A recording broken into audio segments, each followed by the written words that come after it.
Assalamualaikum warahmatullahi wabarakatuh. Perkenalkan, nama saya Rifkatullah Muki dari kelas 10 MIPA 1 nomor absen 27. Pada kesempatan kali ini saya akan menjelaskan tata cara membuat atau menyusun kladogram secara manual. Untuk membuat kladogram secara manual diperlukan 3 tahapan untuk membuatnya. Yang pertama adalah membuat tabel karakteristik dari spesies tersebut. Yang kedua adalah membuat diagram Venn-nya, dan yang terakhir adalah menyusun garis kladogramnya. Sebelum kita menuju pada intinya, alangkah baiknya kita mengetahui terlebih dahulu apa sih pengertian dari kladogram itu atau tujuan dari kladogram itu. Langsung saja kita masuk ke pembahasannya. Apa sih pengertian dari kladogram itu dan apa tujuan penulisan kladogram?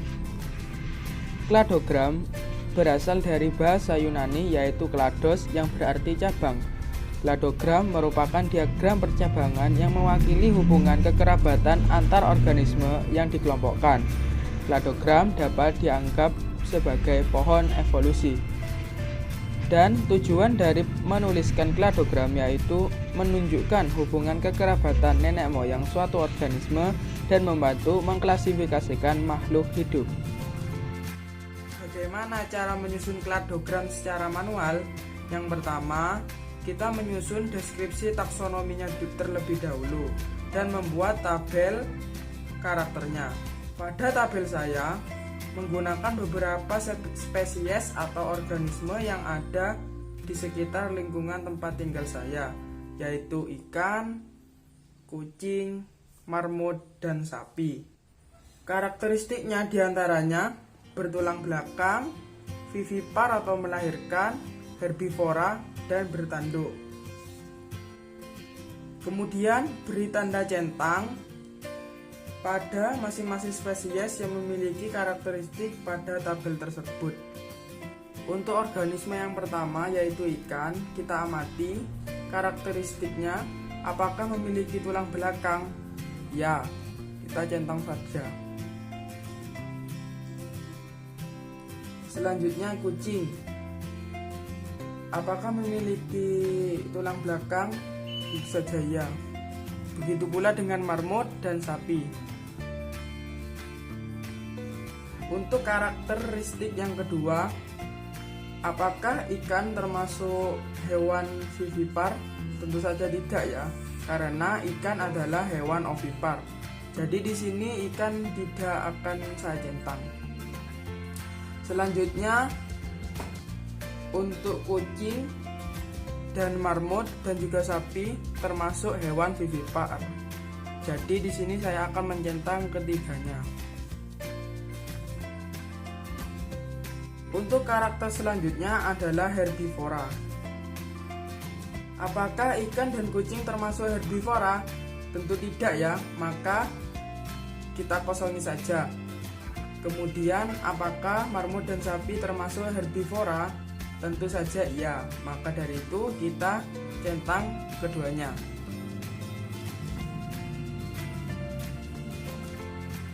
Dan untuk karakter yang terakhir yaitu bertanduk. Spesies yang memiliki tanduk hanyalah sapi.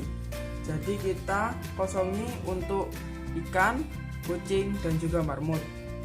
Dan memberi centang pada sapi. Selanjutnya untuk tahapan yang kedua kita menyusun diagram Venn-nya.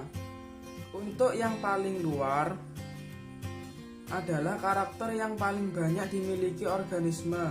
Untuk organisme yang ditulis pada karakteristik tulang belakang yaitu hanya organisme yang memiliki karakter tersebut, yaitu ikan.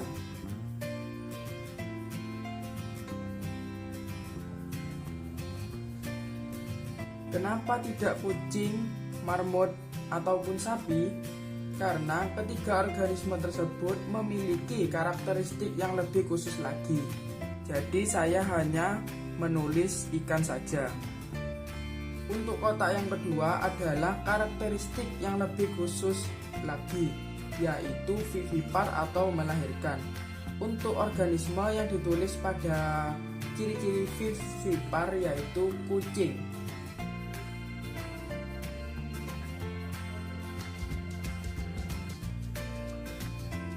Selain itu, marmut dan sapi memiliki ciri-ciri lain atau karakteristik yang lain yang lebih khusus daripada kucing. Untuk kotak yang ketiga, yang memiliki karakteristik herbivora adalah marmut. Di sini saya akan menulis marmut saja, karena sapi memiliki karakteristik yang lebih khusus lagi.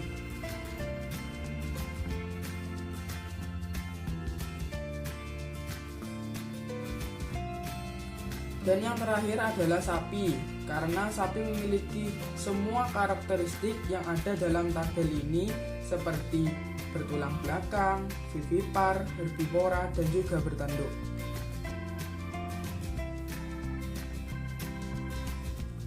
Dalam diagram Venn ini, semakin ke dalam, karakteristiknya semakin khusus. Sedangkan kotak yang paling luar berisi ciri-ciri umum dari spesies tersebut. Nah, langkah yang terakhir atau tahap ketiga adalah menyusun garis kladogram. Seperti ini, kita buat garis miring, harus dari sebelah kiri ke kanan. Isi dari kladogram disesuaikan dengan tabel karakteristik dan diagram Venn yang kita buat sebelumnya. Yang pertama kita tulis tulang belakang. Di sini spesies yang memiliki tulang belakang adalah ikan, kucing, marmut, dan juga sapi. Akan tetapi kita tulis hanya ikan saja, karena kucing, marmut, dan sapi memiliki karakteristik yang lebih khusus lagi. Untuk tingkatan yang kedua kita tulis vivipar atau melahirkan.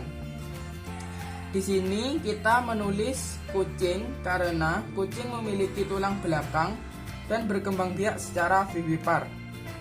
Untuk tingkatan yang ketiga kita tulis adalah herbivora. Saya menuliskan marmut karena marmut memiliki karakteristik tulang belakang, vivipar, dan juga herbivora. Untuk tingkatan yang paling akhir kita tuliskan yaitu bertanduk. Untuk spesies ini kita tulis yaitu sapi, karena sapi memiliki semua karakteristik yang ada pada garis kladogram. Sampai di sini, kesimpulan yang dapat diambil adalah semakin ke atas atau ke kanan, maka kekerabatan organisme semakin dekat, seperti marmut dan sapi, dibandingkan ikan dan juga sapi. Nah, itu tadi penjelasan tentang menyusun kladogram secara manual dari saya. Sekian dari saya, kurang lebihnya saya mohon maaf bila ada kesalahan dan kekurangan. Wassalamualaikum warahmatullahi wabarakatuh.